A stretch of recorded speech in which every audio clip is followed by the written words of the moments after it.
नमस्कार दोस्तों, मैं हूं कैलाश चौधरी और आज हम सॉल्व करेंगे 20 जून 2019 का एनटीए नेट का पेपर, जिसका पहला पेपर हम आज सॉल्व करेंगे दोस्तों। इससे पहले हमने एनटीए नेट प्रथम प्रश्न पत्र के 4 पेपर सॉल्व कर लिए थे।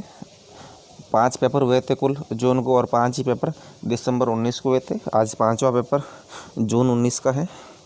आओ शुरू करते हैं। पहला सवाल है दोस्तों, निम्नलिखित में से कौन सा संज्ञानात्मक शिक्षा परिणाम के उच्च क्रम का एक उदाहरण है। तो दोस्तों कौन सा है जो संज्ञानात्मक शिक्षा परिणाम के उच्च क्रम का एक उदाहरण है। तो अवधारणाओं और मतिहीनता के बारे में सीखने का, जो अवधारणाओं के बारे में और मतिहीनता के बारे में सीखने के उदाहरण है वो दोस्तों संज्ञानात्मक शिक्षा परिणाम के उच्च क्रम के उदाहरण हैं। आपको ध्यान रखना है। अगला सवाल है, निर्देश जो ऑनलाइन कक्षाओं के माध्यम से लाइव भागीदारी और बातचीत को प्रोत्साहित करते हैं उन्हें कहा जाता है। ऐसे कौन से निर्देश हैं जो ऑनलाइन कक्षा के माध्यम से लाइव भागीदारी और बातचीत को प्रोत्साहित करते हैं, उन्हें तुल्यकालिक निर्देश कहते हैं दोस्तों। अगला है, मूल्यांकन योजना के तत्व क्या हैं। दोस्तों मूल्यांकन योजना के तत्व उद्देश्य है, संसाधन है और विश्लेषण। मूल्यांकन योजना के तीनों तत्व हैं। तो मूल्यांकन योजना के 3 तत्व कौन कौन से हैं। तो दोस्तों मूल्यांकन योजना के 3 तत्व, एक उद्देश्य, एक संसाधन और तीसरा विश्लेषण। मूल्यांकन योजना के 3 तत्व हैं। प्राधिकरण दोस्तों मूल्यांकन योजना का तत्व नहीं है। तो उसके बाद में है परिकल्पना है। तो दोस्तों परिकल्पना क्या है। परिकल्पना एक विवरण प्रदान करते हुए एक अस्थायी कथन है। तो परिकल्पना क्या है, एक विवरण प्रदान किया जाता है और एक अस्थायी कथन है। एक हाइपोथेसिस बोलते हैं परिकल्पना को अंग्रेजी में। वो क्या है, टेंटेटिव स्टेटमेंट है, अस्थायी कथन है। अब दोस्तों नीचे कुछ निम्नलिखित सूची से गुणात्मक अनुसंधान विशेषताओं की पहचान करें और नीचे दिए गए कोड से अपना उत्तर चुनें। तो हमें कुछ एग्जाम्पल दिए हुए हैं जो गुणात्मक अनुसंधान की जो विशेषताएं हैं, गुणात्मक अनुसंधान की विशेषताओं की पहचान करनी है और नीचे जो कोट दिया गया है उनसे अपना उत्तर चुनना है। तो दोस्तों गुणात्मक अनुसंधान विशेषताओं में उद्देश्य कथन और शोध प्रश्न बनाना नहीं होगा। व्यापक रूप से उद्देश्य और शोध प्रश्नों को बताना ये अपने गुणात्मक अनुसंधान की विशेषताओं में आता है। व्यापक रूप से उद्देश्य और शोध प्रश्नों को बताना। अगला है कम संख्या में व्यक्तियों के शब्दों के आधार पर आंकड़े एकत्रित करना। दोस्तों कम संख्या में व्यक्तियों के शब्दों के आधार पर जो आंकड़े इकट्ठे किए जाते हैं वो भी गुणात्मक अनुसंधान की विशेषताएं हैं। और उसके बाद में है संख्यात्मक डेटा और सांख्यिकीय विश्लेषण को एकत्रित करना। ये गलत है दोस्तों। संख्यात्मक डेटा और सांख्यिकीय विश्लेषण को एकत्रित करना नहीं आएगा गुणात्मक अनुसंधान में। और पाठ्य विश्लेषण और निष्कर्षों के व्यापक अर्थों की व्याख्या करना, ये दोस्तों गुणात्मक अनुसंधान में आता है। गुणात्मक अनुसंधान में क्या आएगा, पाठ्य विश्लेषण और निष्कर्षों के जो व्यापक अर्थ हैं उनकी व्याख्या करने का ज़रूर आएगा दोस्तों। तो क्या होगा, 2, 3 और 5 करेक्ट हैं दोस्तों। अगला है पोजीशन पेपर होते हैं। तो पोजीशन पेपर किसे कहते हैं। तो पोजीशन पेपर में क्या होता है, मुद्दों को उजागर करना और स्थिति का चित्रण करना। पोजीशन पेपर में क्या होता है, पोजीशन पेपर में मुद्दों को उजागर किया जाता है और स्थिति का चित्रण किया जाता है। ये भी मेन थीम ये होती है। अकादमी लेखों का संकलन, समीक्षा लेख प्रदान करना और विस्तारित अनुसंधान, ये गलत है। तो दोस्तों आपको ध्यान रखना है मुद्दों को उजागर करना और स्थिति का चित्रण करना। अगला है केस स्टडी, या मामले का अध्ययन होता है। केस स्टडी या मामले का अध्ययन कब होता है? ये जेनेटिक्स और माइक्रोबायोलॉजी नहीं होगा। किसी विषय और उससे संबंधित स्थितियों की गहराई की जांच। तो दोस्तों केस स्टडी में क्या होता है, कोई विषय है उसकी गहराई से जांच की जाती है, तो केस स्टडी से पता चल रहा है गहराई से। मौजूदा समाजशास्त्रीय स्थिति पर रिपोर्ट गलत है। स्वास्थ्य और स्वच्छता के क्षेत्र में विशेष अनुसंधान, ये भी गलत है। अगला है दोस्तों, निम्नलिखित में से कौन सा व्यवहार प्रभावी शिक्षण में महत्वपूर्ण योगदान देता है? तो कौन सा व्यवहार है जो प्रभावी शिक्षण में महत्वपूर्ण योगदान देगा? एक छात्र द्वारा बताई गई बातों को संक्षेप में बताना, ये प्रभावी शिक्षण में योगदान नहीं देगा। छात्रों को एक उत्तर को विस्तार रूप से बताने के लिए प्रोत्साहित करना, ये नहीं होगा दोस्तों। प्रत्यक्ष और अप्रत्यक्ष प्रश्न का उपयोग करना, ये प्रभावी शिक्षण में महत्वपूर्ण योगदान, ये भी नहीं देगा। अगला है चरणबद्ध प्रस्तुति द्वारा अवधारणाओं को एक तार्किक ढंग से समझना। तो दोस्तों चरणबद्ध प्रस्तुति द्वारा अवधारणाओं को एक तार्किक ढंग से समझना प्रभावी शिक्षण में महत्वपूर्ण योगदान देता है। तो आपको समझ में आ गया प्रभावी शिक्षण में कौन महत्वपूर्ण योगदान देगा? चरणबद्ध प्रस्तुति द्वारा अवधारणाओं को एक तार्किक ढंग से प्रस्तुति देना, इसमें आएगा। अगला है डेटा का तार्किक स्रोत है। डेटा का तीसरा स्रोत कौन सा है दोस्तों? प्राथमिक और माध्यमिक दोनों स्रोतों से प्राप्त जानकारी। डेटा का तार्किक स्रोत किसे कहते हैं? प्राइमरी और जो अपना सेकेंडरी दोनों स्रोतों से जानकारी प्राप्त होती है उसे तार्किक कहेंगे। तो प्राथमिक और द्वितीयक से। फिल्म, होर्डिंग, पोस्टर नहीं आएगा। सरकारी राजपत्र नहीं आएगा। नीतिगत कागजात से एकत्रित सूचना संग्रह डाटा, ये भी नहीं है। अगला दोस्तों, किस प्रकार का मूल्यांकन सीखने वाले की कमियों और कठिनाइयों की पहचान पर ध्यान केंद्रित करता है? तो दोस्तों कौन सा मूल्यांकन है जो सीखने वाले की कमी और कठिनाइयों की पहचान करके ध्यान केंद्रित करता है? तो दोस्तों वो है नैदानिक मूल्यांकन। कौन सा मूल्यांकन है? नैदानिक मूल्यांकन में क्या होता है? नैदानिक मूल्यांकन में तो सीखने वाले की कमियां और कठिनाइयों की पहचान की जाती है और उस पर ध्यान केंद्रित किया जाता है। निदान से दोस्तों पता चल रहा है योग नहीं आएगा, अनुवर्ती नहीं है। अब दोस्तों गद्यांश के सवाल हैं। पहले हम गद्यांश पढ़ेंगे जैसे हमने पहले ही पढ़े हैं, उसके बाद उत्तर देंगे। 5 सवाल आते हैं दोस्तों।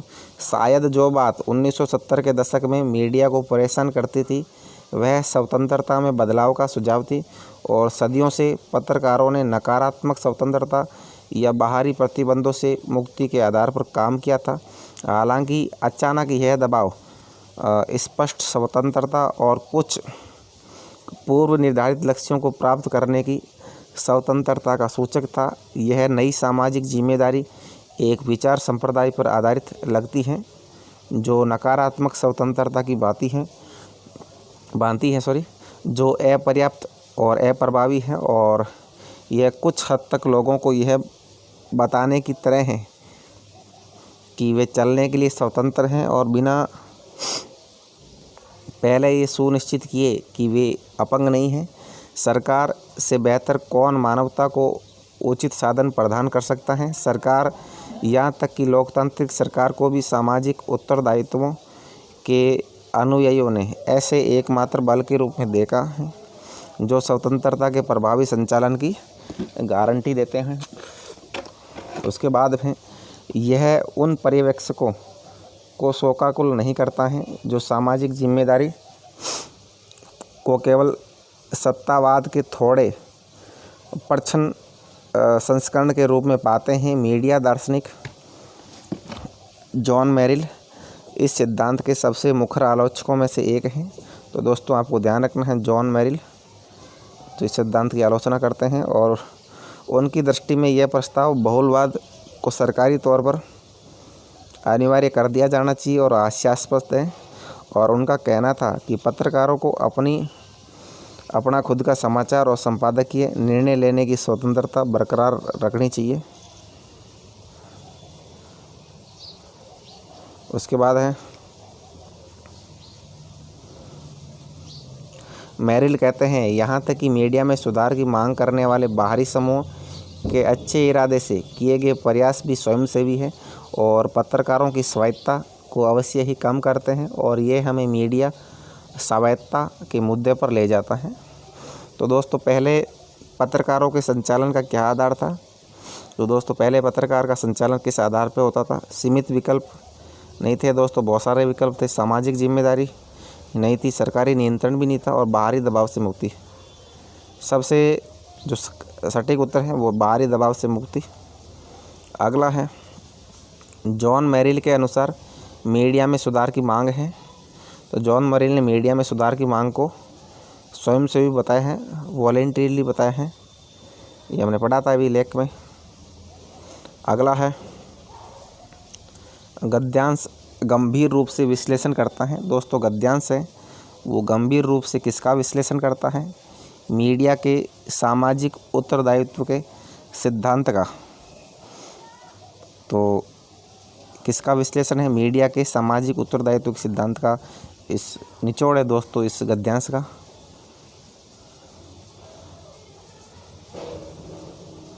अगला है कुछ विद्वान मीडिया के सामाजिक दायित्व को समझते हैं।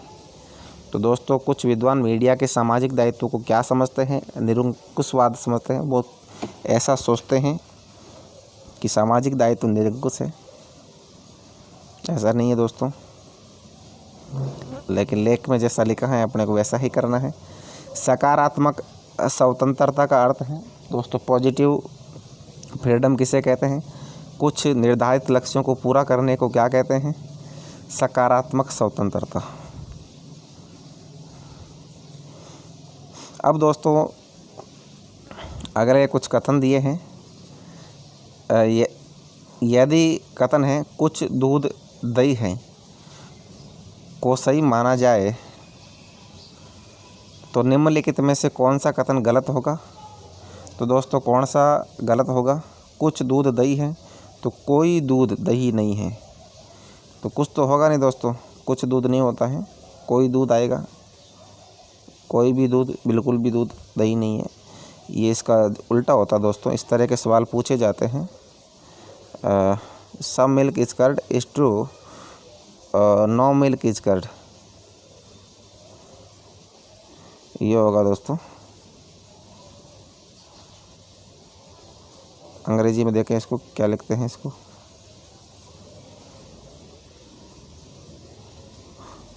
Some milk is not curd, तो नो मिल्क आएगा दोस्त। सम का उल्टा नो होता है। तो ये आपको दोस्तों कंफ्यूज नहीं होना है इस तरह। कक्षा के अंदर संप्रेषणीय संचार या सूचनात्मक संचार है। दोस्तों कक्षा के अंदर जो संप्रेषणीय यानी कम्युनिकेशन स्किल है और सूचनात्मक संचार कैसा है? कक्षा में निहित होता है, ठीक है ना। अगला है 1 और 81 के बीच की सभी प्राकृतिक संख्याओं का योग कितना है? तो दोस्तों 1 और 81 के बीच प्राकृतिक संख्याएं 1640 होती हैं। किस प्रकार है हम इसको भी देखते हैं, किस प्रकार इन्होंने जोड़ किया है इनको। The sum of all even natural numbers between 1 and 81 is n star, n+1 किया इन्होंने। Now 80 as it saying that all the even natural numbers between 1 से 81 के बीच है। दोस्तों 80 संख्या हैं लगभग, तो n कितना हो गया? 80 हो जाएगा। 80 इंटू 81/2 कुल संख्याएं 80, ठीक है। और गुणा कर दो और अंतिम संख्या कितनी है? सबसे बड़ी संख्या 81 है। इसमें 2 का भाग देंगे तो उत्तर आ जाएगा 40। 8 चौक 32। दोस्तों इसको सॉल्व करके देखिए।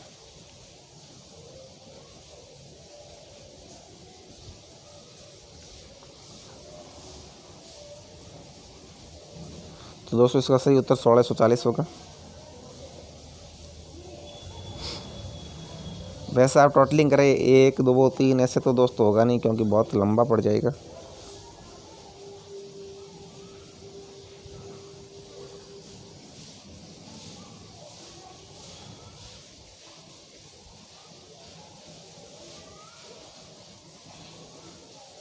इक्यासी में 2 का भाग दो, 40 40 80 8 8 दे 800, 3200 को चौका 3280 में फिर 40 का भाग दिया, सर 2 का भाग दिया, तो 2 का भाग दोनों में जाएगा, 80 में भी जाएगा 81 में भी जाएगा। ये इस तरह है दोस्तों, थोड़ा सही नहीं बताया। 80 गुणा 81 2 × 2, ये इस तरह है। 4 20 8 दूनी 16, ये सही है दोस्तों। अगला है रंगों के माध्यम से संचार का परिणाम होगा। तो दोस्तों रंगों के माध्यम से संचार का परिणाम बताना है।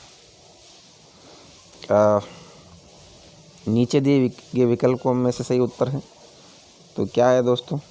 सौंदर्य संबंधी कोड सही है, और सांस्कृतिक कोड ये भी सही है। शब्दार्थ कोड गलत है, और बाइनरी कोड भी गलत है। तो रंगों के माध्यम से जो कम्युनिकेशन का परिणाम है, सौंदर्य संबंधी कोड है और सांस्कृतिक कोड, दोनों सही होते हैं, सौंदर्य और सांस्कृतिक, ठीक है। उसके बाद एक कथन है दोस्तों, कुछ पेड़ हरे हैं, निम्न में से किस कथन के बराबर? दोस्तों इस तरह बनेगा, इधर आप कुछ ट्री कर दो और इधर ग्रीन कर दो, कुछ पेड़ हरे हैं, इस तरह का आरेख बनेगा। उसमें से सही कौन सा? तो कई पेड़ हरे हैं, तो दोस्तों कई पेड़ हरे आ रहे हैं, देखो इसके अंदर आ रहा गोले में, कुछ हरी चीज़ें पेड़ हैं, तो ग्रीन ट्री ये भी सही है। कुछ हरी चीज़ें गैर वृक्ष नहीं हैं, ये भी सही है दोस्तों। ग्रीन गैर वृक्ष, और पेड़ आमतौर पर हरे होते हैं, तो दोस्तों वो तो होते ही हैं, और इसमें लिखा भी है, तो चारों सही है दोस्तों इसके। उसके बाद में हमें इनको, ये तर्क संबंधी सवाल है, इनको सही करना है। निम्नलिखित कथन में तर्क को पहचाने। उड़ान योजनाओं के बिना एक पायलट बिना पेंट के कलाकार की तरह है। तो दोस्तों इसमें एनालॉजी एकदम है कि उड़ान योजनाओं के बिना एक पायलट बिना पेंट के कलाकार की तरह है, तो तुलना की है, सादृश्यता आएगा दोस्तों इसके अंदर, इसे एनालॉजी कहते हैं, एनालॉजी। उसके बाद में है संचार प्रक्रिया में इसके माध्यम से संकेत प्राप्त होते हैं। तो संचार प्रक्रिया में किसके माध्यम से संकेत प्राप्त होते हैं? अंतर संबंधों के नेटवर्क के माध्यम से संचार प्रक्रिया में जो संकेत प्राप्त होंगे अंतर संबंधों के नेटवर्क से, दोस्तों आपको ध्यान रखना। उसके बाद में संचार की भाषा में शामिल है। तो संचार की भाषा में यादृच्छिक दुनिया नहीं आएगी, दैवीय दुनिया नहीं है, अपवित्र दुनिया है, तो सामाजिक जगत है दोस्तों, ये बिल्कुल करेक्ट है दोस्तों, जो सोशल वर्ल्ड है। अब इसने एक बैग के अंदर 3:2:1 के अनुपात में 50, 10 और 25 पैसे के कुछ सिक्के डाले हैं। अगर सभी सिक्कों के मूल्य का जोड़ 60 रुपये है, तो 50 पैसे के कुल कितने सिक्के हैं? तो दोस्तों आपको ये सॉल्व करना है। ये किस तरह करोगे? मतलब ये 3 2, तो 50 पैसे के सिक्के कितने हैं? 3 अनुपात में है, ये 2 में है, ये 1 में है।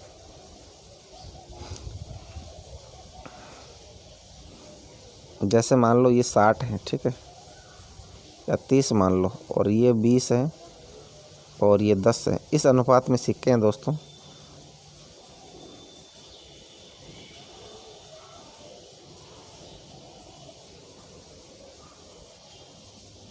और उनके सिक्कों के मूल्य का जोड़ इसने 60 बताया है, तो 50 पैसे के कुल कितने सिक्के हैं?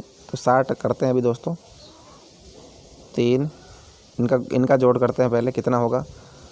30 का होगा 15 रुपये 50 पैसे के हो गए, और 20 तो 2 रुपये के हो गए 10, 25 दाई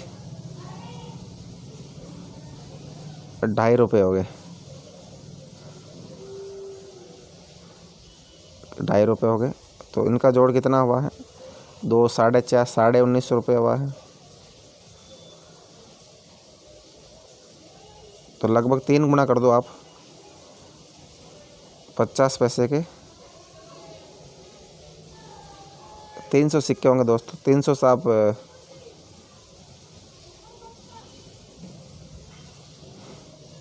आप दोस्तों एक बार सॉल्व करके देख लीजिए इसको।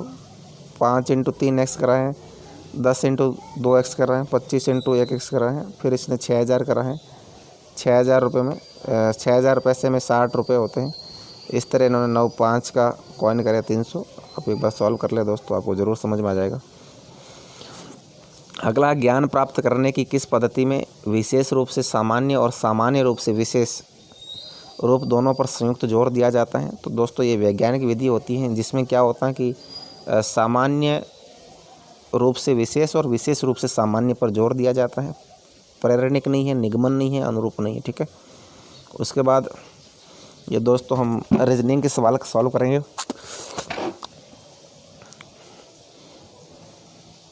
हमें दोस्तों लुप्त पद ज्ञात करना है, ठीक है। तो लुप्त पद ज्ञात कैसे करेंगे? पहले QPO दिया हुआ है, NML दिया हुआ है,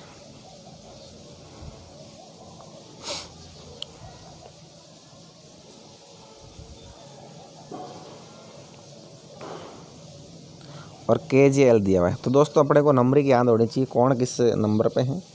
QPO,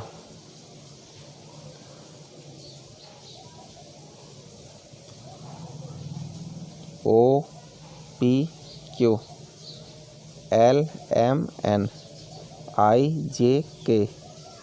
तो दोस्तों ये बिल्कुल सीक्वेंस के हिसाब से हैं।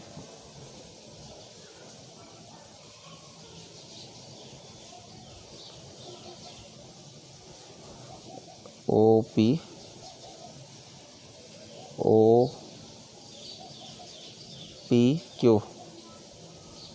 ये तीनों कौन से नंबर है दोस्तों? EJOTY।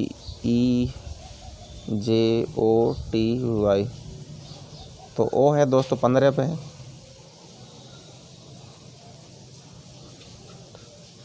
15, 16 और 17 हैं लगातार। फिर कौन से हैं? NML, ये है दोस्तों। L कौन से पे हैं?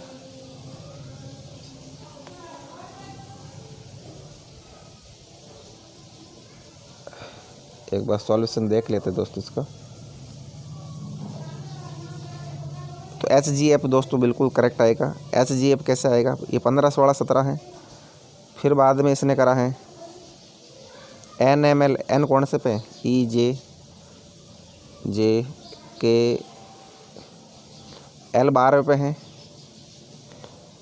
12, 13, 14, 12, 13, 14, 15, 16, 17। तो अब दोस्तों ये 10, 9, 10, 11 आना चाहिए।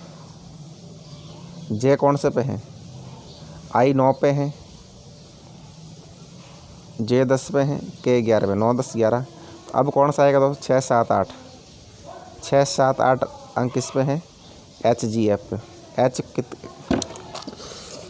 F 6 पे है, G 7 पे, H 8 पे। ये सही है दोस्तों। इस तरह आप एक बार सॉल्व कर लें, क्योंकि यदि अभ्यास होगा तो बिल्कुल सही होगा। मीडिया मनोरंजन समाज के सांस्कृतिक स्तर को नहीं बढ़ाता है दोस्तों। मीडिया मनोरंजन है तो इससे सांस्कृतिक स्तर घटता है।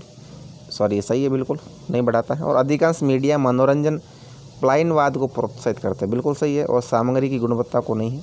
दोनों सही है दोस्तों, सही ढंग से व्याख्या कर रहे हैं। तो ए सही है, ए और आर दोनों सही है, और आर ए की सही व्याख्या है। उसके बाद में 2 कथन दिए हुए हैं और जिनसे 4 निष्कर्ष हैं।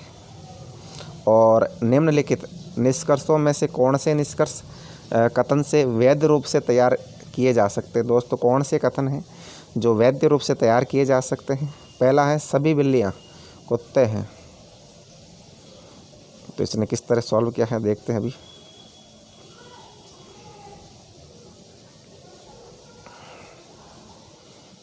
तो सभी बिल्लियाँ, तो कैट आ जाएगा, कुत्ते, डॉग बाहर कर दो, इस तरह बना दो डायग्राम।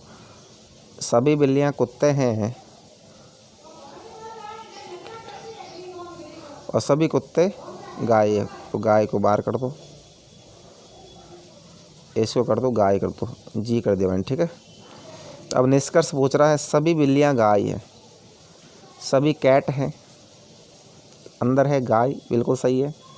और कुछ गायें बिल्लियाँ हैं और कुछ गायें, गाय बाहर हैं दोस्तों, बिल्लियाँ अंदर है, तो कुछ आएगा, सभी नहीं आएगा। और उसके बाद में सभी कुत्ते बिल्लियाँ हैं। देखो दोस्तों, डॉग बाहर हैं और बिल्लियाँ अंदर हैं, तो सभी नहीं आएगा। यदि कुछ होता तो होता दोस्तों, सी गलत है। और कोई गाय कुत्ते नहीं है, तो गाय है, डॉग, कोई तो है दोस्तों, क्यों नहीं है, कुछ है। तो ये दोस्तों ए और बी सही है इसका। इस तरह आप नेटवर्क बना के इन्होंने ऐसे किया, इन्होंने समझ गया। कैट फिर डॉग काऊ। अब ये कह रहे हैं कि मनोज का कमीशन 10,000 रुपये तक की बिक्री करने पर 10% है और इससे अधिक की बिक्री करेगा तो 5% कमीशन है। और वह कंपनी में 75,000 रुपये जमा करवाता है, 75,500 रुपये, और अपना कमीशन काटने के बाद तो कुल बिक्री कितनी ज्ञात होती है। तो दोस्तों क्या है कि 10,000 रुपये तक तो 10% कमीशन है और अधिक बिक्री करी इसने, मतलब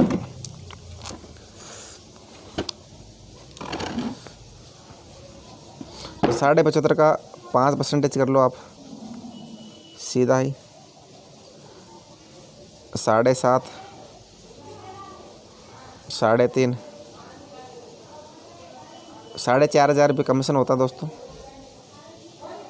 80,000 रुपये हो जाएगा। किस तरह सॉल्व किया इसने? टोटल कमीशन 10% ऑफ 10,000 और प्लस 5% ऑफ, फिर इसने 500 प्लस x इंटू x/20 करा है। Now 75,500 to his company after deduction his commission. Commission कितना है? x minus 500 plus x into 20, x/20, 75,500 रुपये। नाउ x 80,000 रुपये दोस्तों। तो इस तरह आप एक बार सॉल्व कर लें दोस्तों, बिल्कुल ईजी से समझ में आ जाएगा।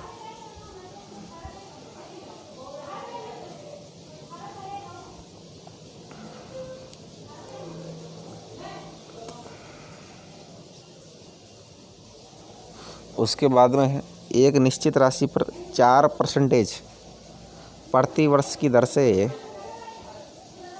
एक निश्चित राशि पर 4% प्रति वर्ष की दर से 3 साल का साधारण ब्याज, 2,000 रुपये पर 10% प्रति वर्ष की दर से प्राप्त चक्रवृद्धि ब्याज का आधा है। तो साधारण ब्याज पर निवेश की गई राशि,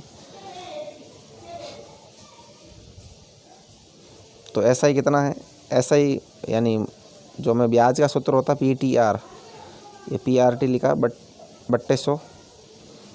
तो CI याद करेंगे दोस्तों, CI का क्या होगा, P बार आ जाएगा, फिर अंडररूट में 1 प्लस R/100, फिर टाइम ऊपर आ जाएगा, P माइनस में आ जाएगा। तो इसने P हमें ज्ञात करना है, 4 इंटू 3 कर दिया बट्टे 100, फिर बराबर के अंदर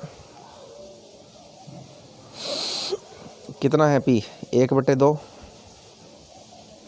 फिर 2,000 रुपये, 1 प्लस 10/100 स्क्वायर माइनस 2,000 करा, फिर इसने सॉल्व किया 17,500 रुपये दोस्तों।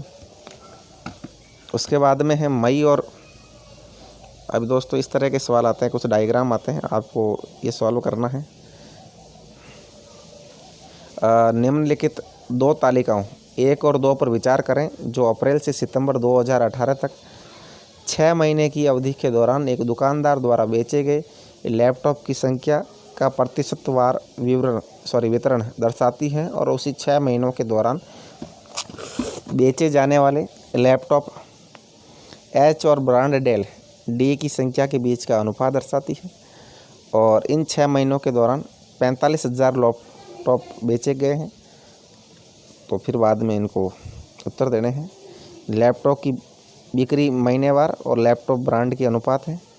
महीने दिए हुए अप्रैल से सितंबर के कितनी बिक्री हुई, 17, 22 इस तरह की बिक्रियाँ हुई दोस्तों। और महीने का नाम सितंबर तक है। अनुपात एच और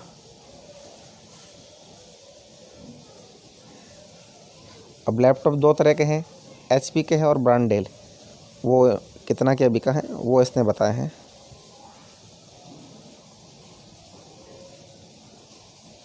तो दोस्तों अब करना हमें मई और जून के दौरान ब्रांड डी के कुल कितने लैपटॉप बेचे गए हैं।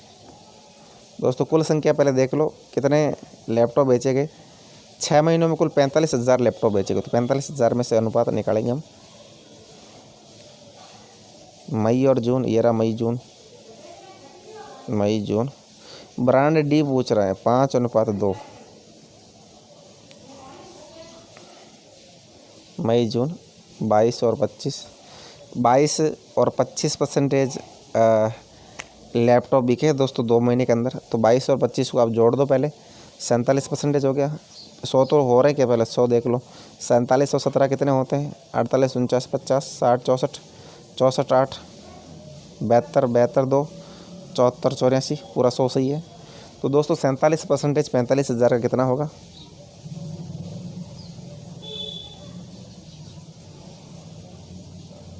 100/47 इंटू 45,000 करें तो हम, तो लगभग आप ऐसे मान चलो, इसको सॉल्व करेंगे जब हम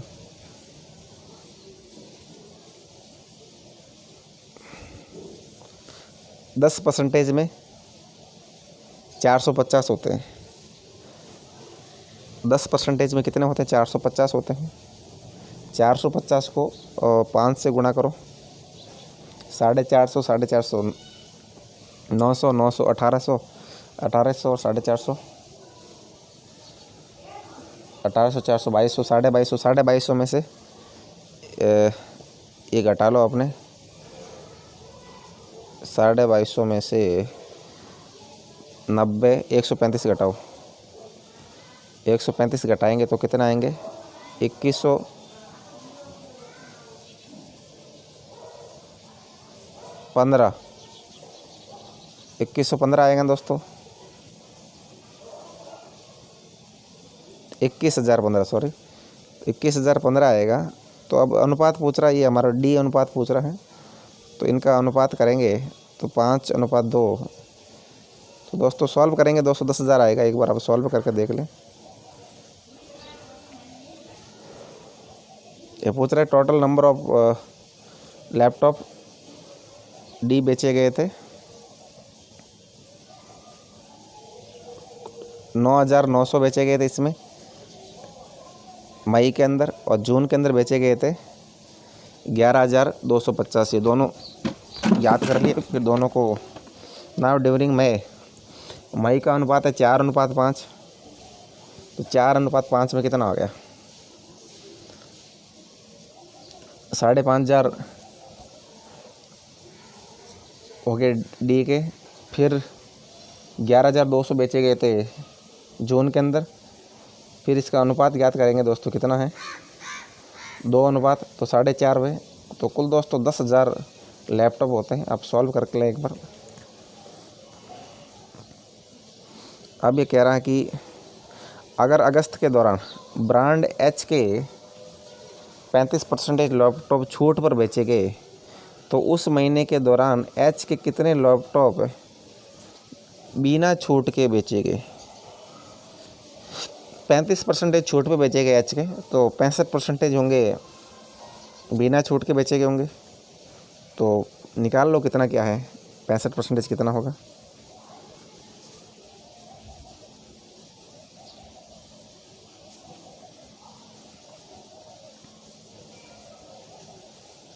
महीना अगस्त, देखो अगस्त महीना है। अगस्त में कुल कितने लैपटॉप थे, 12%। 45,000 का 12 करो, 4500, और 900, 5400 लैपटॉप थे कुल दोस्तों, ठीक है ना। कितने थे? 5400 थे ना। तो 5400 का 35% कर लो आप।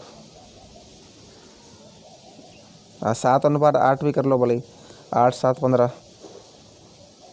ये भी सही है, क्योंकि 65 में कितना होता है? 5400 का 65 करके देख लो आप।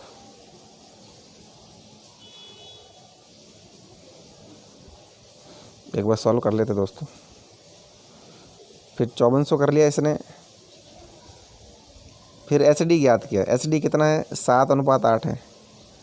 अगस्त में 7:8 HD ज्ञात किया है। फिर इसने कहा है कि तो 7 कितना होगा? 2500 हो गया। फिर 2500 का 35, 882, तो 65 बचेगा 1638। तो दोस्तों इसमें कंफ्यूज नहीं होता, सारे लैपटॉप नहीं पूछे, H ब्रांड के ही पूछे, तो सब ज्ञात करना है दोस्तों। अगला है, अप्रैल के दौरान ब्रांड H की बिक्री वाले लैपटॉप की संख्या, अप्रैल महीना कह रहा है ये अप्रैल महीना है।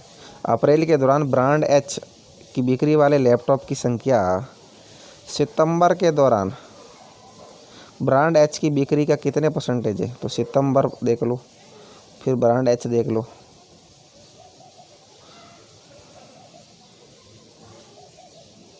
इसका अनुपात पूछा दोस्तों, तो अनुपात 17% लैपटॉप सेल हुए थे अप्रैल महीने के अंदर, और इसमें हुए थे 16%। तो 17 निकालो, 16 निकालो, 45,000 का 1% होता है 450। 450 को 17 में गुणा करेंगे तो 4,500, 4,500, 4,500 9 में से 9,000 में से 1350 घटा लो, 9 8 7,650, 7,650 कंप्यूटर होते हैं अप्रैल के अंदर। और इसमें होंगे दोस्तों, मई के अंदर बिके कंप्यूटर, सितंबर में बिके हैं 7,200, 7,200 बिके हैं। अब ये कह रहा है कि अब अनुपात ज्ञात करो इनका। अप्रैल में H ब्रांड पूछ रहा अपने से 8, और ये 7:8, 7:9, तो 15 अनुपात करो। तो 7,600 से 6 का 15 में अनुपात करेंगे कितना होगा? और इसका करना हमारे को 9 और 7 को जोड़ के 10, 16 में से जोड़ के। आप दोस्तों सॉल्व करेंगे तो ज़रूर इसका उत्तर आ जाएगा, क्योंकि यहाँ थोड़ा मिलाने में टाइम लग जाता है, फिर वीडियो लंबा हो जाएगा दोस्तों। तो सेम ही दोस्तों 7,650 किया इसने, फिर 8, 4,000, फिर ये भी देखो स्वयं में 7,200, ये मैंने भी किया था सॉल्व। ये 7/16 3100, फिर इनका परसेंटेज निकाल दो 3100 और 4,000 का। तो दोस्तों पहले ऊपर 4,000 कर दो, नीचे 3100 कर दो, फिर परसेंटेज कर दो, 130 आ जाएगा, ठीक है। उसके बाद में दोस्तों काफ़ी लेंथी दिया हुआ है, सॉल्व करने में टाइम लग जाता है, इतना टाइम मिलता नहीं अपने को।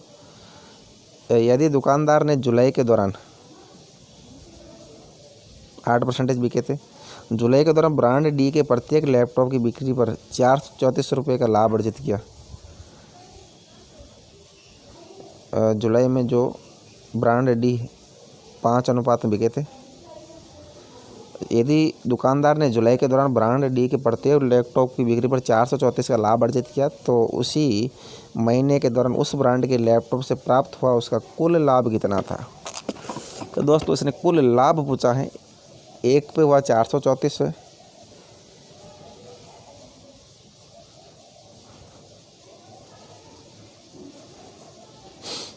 तो पहले 8% कर लो।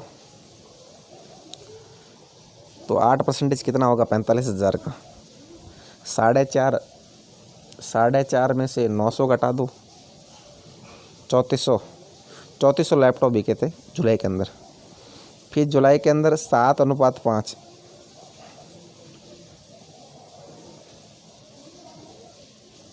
5 7 12, 12 को 3400 में गुणा करो तो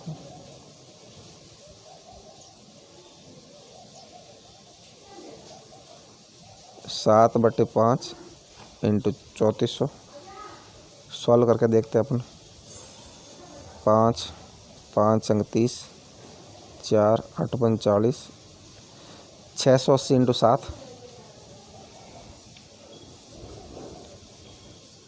680 इंटू 7 करेंगे, 7 और 7 49,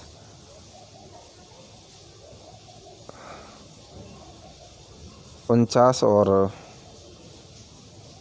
4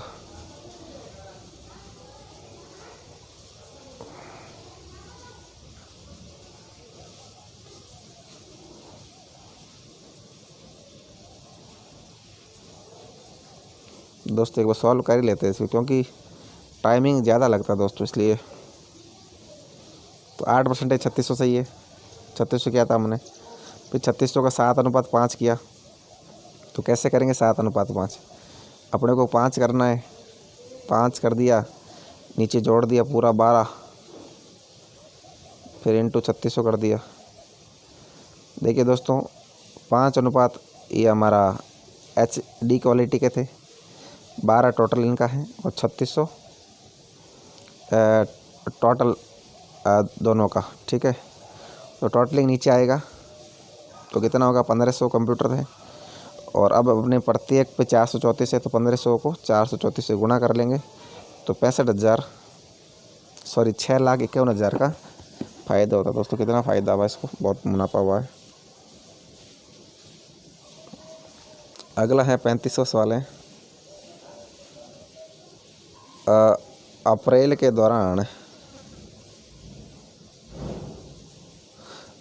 के दौरान ब्रांड डी की बिक्री वाले लैपटॉप की संख्या, ये अप्रैल महीना है, 70% लैपटॉप बिके थे। और डी पूछ रहा है अपने से, डी ये रहा 7 अनुपात में थे बिक्री वाले लैपटॉप की संख्या, और उसी ब्रांड के सितंबर के दौरान बेचे जाने वाले लैपटॉप की संख्या का अनुपात। तो ये सितंबर डी का अनुपात याद करना है। एक बार हम सॉल्व कर लेते हैं।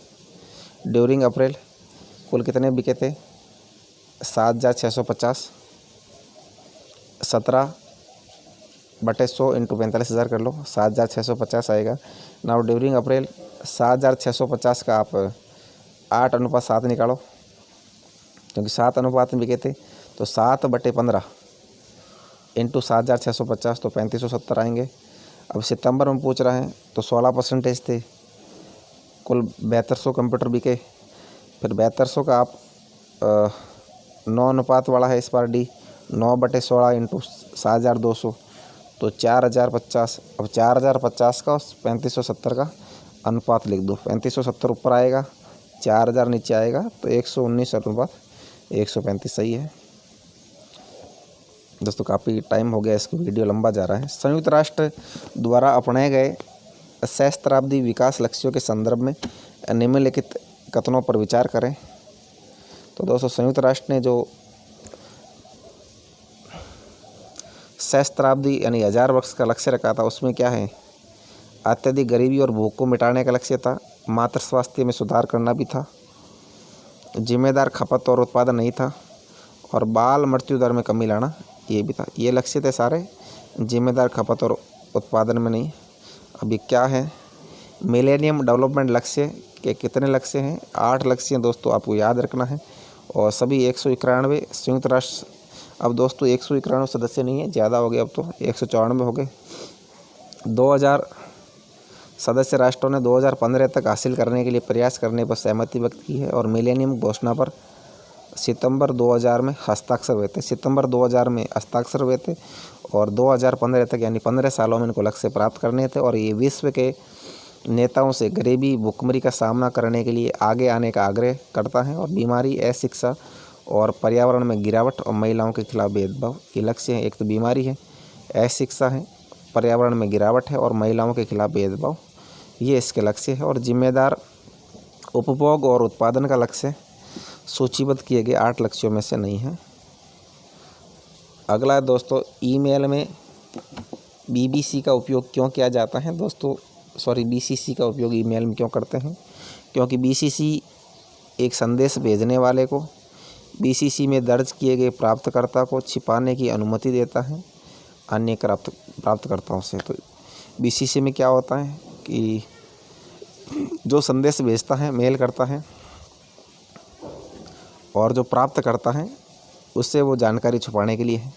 एक संदेश भेजने वालों को बीसीसी में दर्ज किए गए प्राप्तकर्ता को छिपाने की अनुमति देता है और अन्य प्राप्तकर्ताओं से। दोस्तों इसलिए तो बीसीसी की फुल फॉर्म क्या है? बीसीसी को हम कहते हैं the blind carbon copy is used when you send an email to more than one person. एक से अधिक व्यक्तियों को भेजते हैं। You have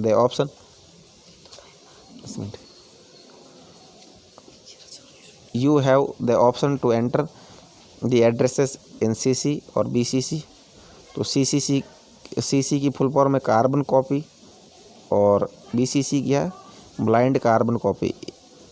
if the sender does not want others in the list to see who are the other participants, he put their names in BCC list।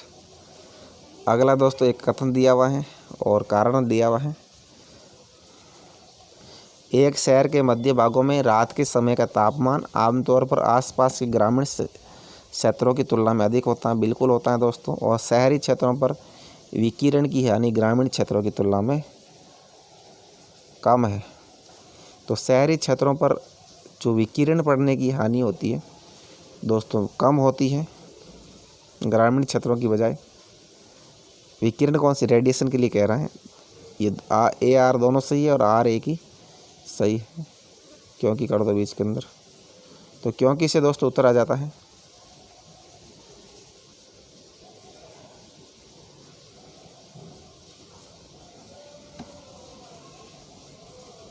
ये क्या कह रहा है? The night time temperature is the central part of a city are generally higher than those over the surrounding rural area due to the effect of continually they are not surrounding by the sea। ये समुद्र द्वारा नहीं होते चारों ओर और hence their latest heat of the land is more than the water, hence they lost heat slower than the water। Therefore the assertion and reason both are true and दोनों सही है इनका और कारण व्याख्या भी सही है। अब दोस्तों ये आपदा है। कौन सी आपदा? परमाणु आपदा में नहीं आती है। फुकुशिमा आपदा परमाणु आपदा थी। चेरनोबिल भी थी और 3 मील द्वीप की घटना भी परमाणु आपदा थी। और प्रेम नहर आपदा परमाणु आपदा नहीं थी। अब कब क्या हुआ था दोस्तों? तो फुकुशिमा के अंदर फुकुशिमा दाइची डिजास्टर हुई थी 2011 में आई थी। फुकुशिमा बड़ी परमाणु आपदा हुई थी जापान के अंदर। और चेरनोबिल डिजास्टर हुई थी 1986 के अंदर हुई थी। ठीक है। और चेरनोबिल दोस्तों रूस के अंदर 1986 में आई थी। और फुकुशिमा वाली आपदा 2011 में आई थी। और 3 मील द्वीप इंसिडेंट ये दोस्तों तो 3 मील द्वीप की आपदा थी। ये भी 1986 में आई थी। चेरनोबिल के समय ही आई थी। दोनों साथ आई थी। तीनों है दोस्तों। अगला है। अब दोस्तों इसने जतिन के लैपटॉप में LCD स्क्रीन है। निम्नलिखित में से LCD का किसका संक्षिप्त रूप है? तो LCD का संक्षिप्त रूप है लिक्विड क्रिस्टल डिस्प्ले है दोस्तों। तो ध्यान रखना है liquid crystal display. The LCD stands for liquid crystal display. It is a type of flat panel display which uses lights as its primary display. The LCD are now replaced by the LEDs and QLEDs। तो दोस्तों liquid crystal display याद रखना आपको। अगला पूछा है निम्नलिखित में से कौन सा मालिकाना सिस्टम सॉफ्टवेयर का एक उदाहरण है?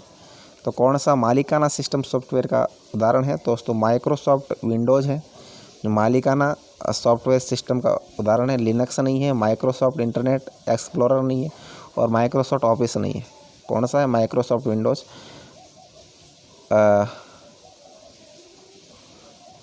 proprietary software is software that is owned by individual or a company. The company might charge for the same. There are major restriction on its use. दोस्तों ये कौन सा है?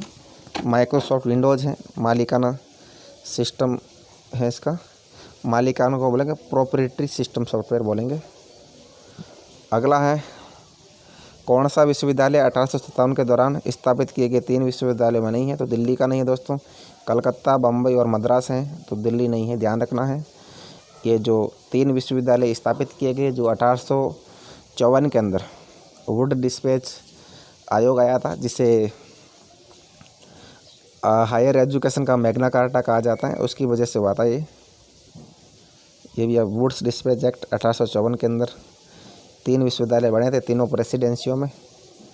भारत की शैक्षिक आवश्यकताओं को पूरा करने के लिए इग्नू द्वारा शुरू की गई ज्ञानवाणी का अर्थ है? दोस्तों ज्ञानवाणी किसे कहते हैं? तो ज्ञानवाणी का अर्थ है शैक्षिक एफएम रेडियो नेटवर्क। ज्ञानवाणी क्या है? ज्ञानवाणी एक शैक्षिक एफएम रेडियो नेटवर्क है, सैटेलाइट आधारित शैक्षिक टीवी चैनल नहीं है। शैक्षिक नेटवर्क वस्तु के लिए नहीं है। ज्ञानवाणी दोस्तों शैक्षिक एफएम रेडियो नेटवर्क है। ये इंग्लिश, हिंदी और अन्य क्षेत्रीय भाषाओं में ज्ञानवाणी अपना प्रसारण करता है। ये दोस्तों भारत के 7 शहरों में क्या लिखा है? 7 cities in India. Gyanvani Bharat के सॉरी गलत पढ़ लिया मैंने, सेवरल सिटी अनेक शहरों में है, गलत सॉरी मैं क्षमा चाहता हूँ। कंप्यूटर के संबंध में निम्नलिखित में से कौन सा फिशिंग का सबसे अच्छा वर्णन करता है? फिशिंग के बारे में सबसे अच्छा एक्सप्लेन किसका है? दुर्भावनापूर्ण कारणों से संवेदनशील जानकारी प्राप्त करने का प्रयास और एक भरोसेमंद इकाई के रूप में मुखर करके। तो फिशिंग किसे कहते हैं? फिश मछली होती है, वो क्या करती है? दुर्भावनापूर्ण कारणों से संवेदनशील जानकारी प्राप्त करने का प्रयत्न किया जाता है और भरोसेमंद इकाई के रूप में मुखर करके। तो फिशिंग गलत होता है दोस्तों। फिशिंग क्या है? Phishing is the fraudulent attempt, एक मतलब फ्रॉडलेंट एंड फ्रॉड टाइप का अटेम्प्ट है to obtain sensitive information such as user names, passwords और क्रेडिट कार्ड डिटेल। इसे फिशिंग कहते हैं। जो धोखाधड़ी की घटनाएं होती है by disguising oneself as trustworthy entry is an electronic communication. ये दोस्तों इसे फिशिंग कहते हैं। अगला है निम्नलिखित में से कौन सा समन्वय सभी सामाजिक विज्ञान विषयों की अनुसंधान गतिविधियों को बढ़ावा देता है और वित्तीय सहायता करता है? तो दोस्तों कौन सा समन्वय है जो सारे सामाजिक विज्ञान विषय हैं उनकी अनुसंधान गतिविधियों को बढ़ावा देगा और वित्तीय सहायता? वो है ICSSR, नई दिल्ली करता है दोस्तों। ये ICSSR नई दिल्ली की फुल फॉर्म क्या है? Indian council of social science research.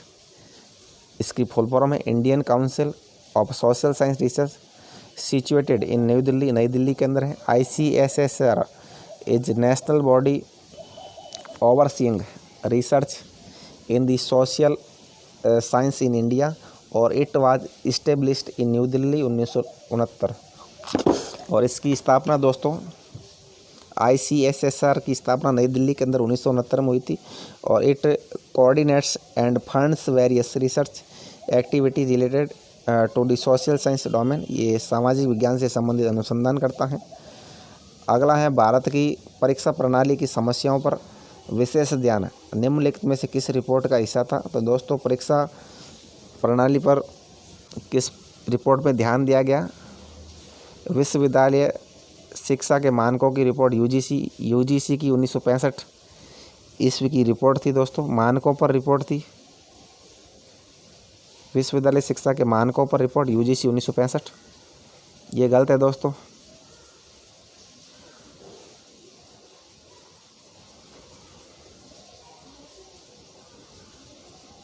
शिक्षा आयोग नहीं दोस्तों, ग्रांट कमीशन है, यूनिवर्सिटी ग्रांट कमीशन 1965 है।